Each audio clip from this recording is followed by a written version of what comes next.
श्री गणेशाय नमः। श्री सरस्वत्यै नमः।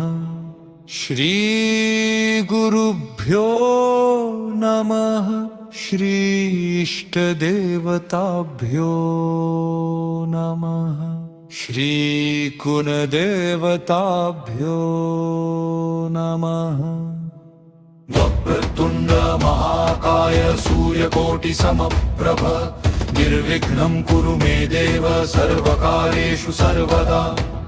गुरुर्ब्रह्मा गुरुर्विष्णु गुरुर्देवो महेश्वर गुरुः साक्षात् परं ब्रह्म तस्मै श्री गुरवे नमः। अज्ञानतिमिरान्धस्य ज्ञानाञ्जनशलाकया चक्षुरुन्मीलितं येन तस्मै श्री गुरवे नमः। अखण्डमण्डलाकारं व्याप्तं येन चराचरं तत्पदं दर्शितं येन तस्मै श्री गुरुवे नमः। सरस्वती नमस्तुभ्यं वरदे कामरूपिणि विद्यारम्भं करिष्यामि सिद्धिर्भवतु मे सदा।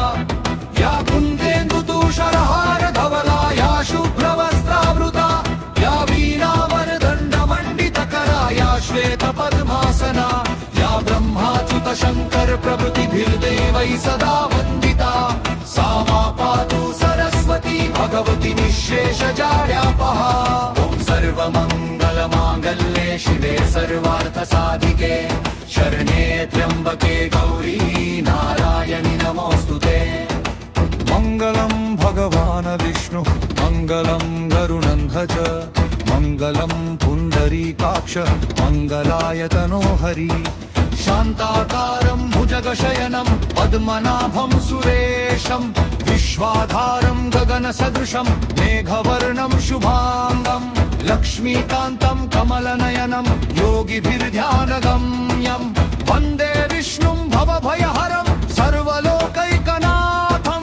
कराग्रे वसते लक्ष्मी करमध्ये सरस्वती करं मूले तु गोविन्द प्रभाते करदर्शनम्। ॐ सर्वे भवन्तु सुखिनः सर्वे सन्तु निरामया सर्वे भद्राणि पश्यन्तु मा कश्चित् दुःखभाग् भवेत्।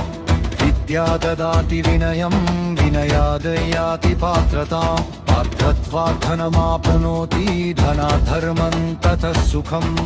त्वमेव माता च पिता त्वमेव बन्धुश्च सखा त्वमेव हित्वा द्रविणं त्वमेव सर्वं मम देव अन्नपूर्णे सदा पूर्णे शङ्करराणवल्लभे ज्ञानवैराग्यसिद्ध्यर्थं भिक्षां देहि च पार्वती।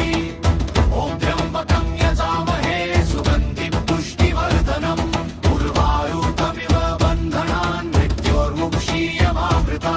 कर्पूरगौरं करुणावतारं संसारसारं भुजगेन्द्रहारम् सदा वसन्तं हृदयारविन्दे भवं भवानी सहितं नमामि।